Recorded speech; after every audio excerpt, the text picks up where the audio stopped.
the important concepts for the mixtures, and that is the colloids. So whenever we talk about the colloids, actually there are three types of mixtures. The first can be true solutions. The first is true solution. That means it is a homogeneous mixture like salt mixed in water or sugar mixed in water. So all these are homogeneous mixtures. They are also referred to as the true solutions. Or there can be suspensions, which are actually the heterogeneous mixtures in which the solute is not being completely mixed in the solvent, like in the case of sand and water.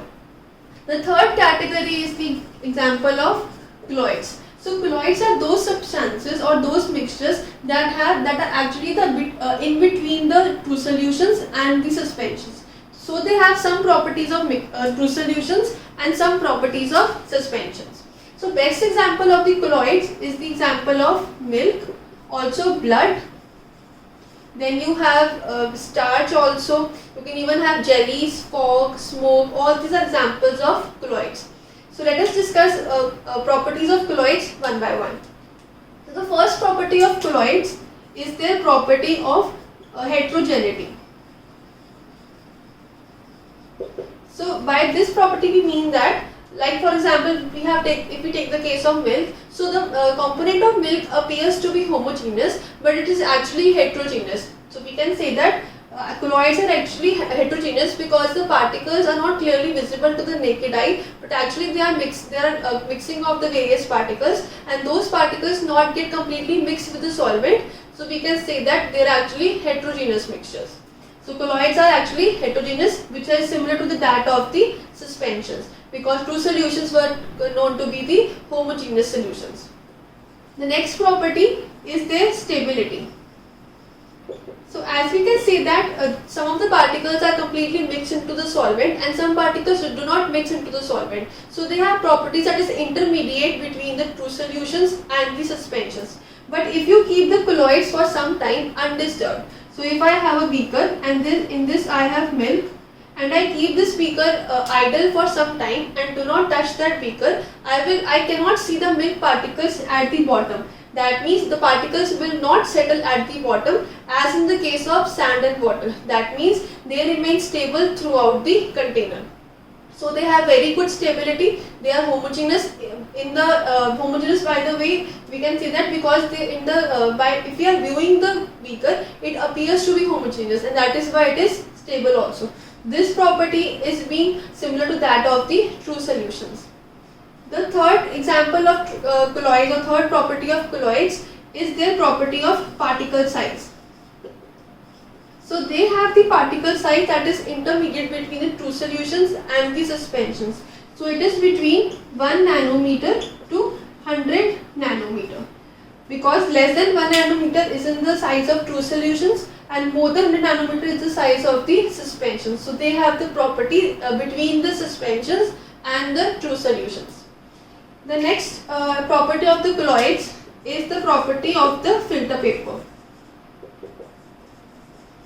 Because if you take the case of milk and if we pass the milk through the filter paper, it will completely pass through that paper. Nothing will be left on the top or on the filter paper. That means they are very easy to pass through the filter paper and no residue will be left.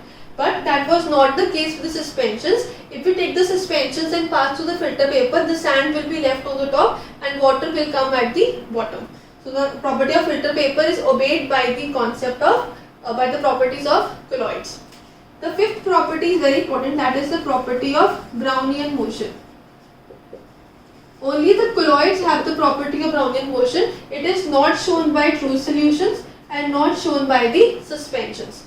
So Brownian motion is actually based on the concept that some particles are mixed with the solvent, like we have seen in the property of heterogeneity, and some particles do not mix with the suspension, do not mix with the solvents. So they are between the suspensions and the true solution. So when these particles continuously move in the beaker, they are very easy to collide with the surfaces of the beaker. That means if the particles of milk are continuously moving, so some particle will collide with the wall and some particle will collide with the base also. So this zigzag movement of the particles only of the colloids is known as the Brownian motion. So the zigzag movement of the particles of the colloid are known as the Brownian motion. So this property is only shown by the colloids and not shown by the suspensions, because in suspensions the particles are very heavy, so they will settle at the bottom.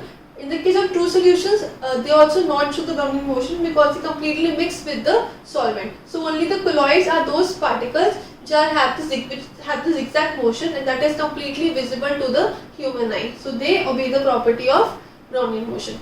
So this was the concept of colloids. We have discussed all the major properties like particle size, filter paper, and then stability, and then homogeneity or heterogeneity.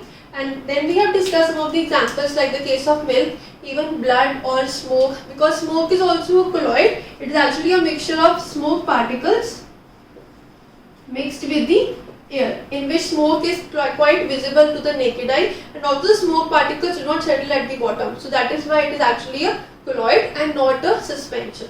This was the concept of colloids. We have discussed the examples and then we have discussed their properties.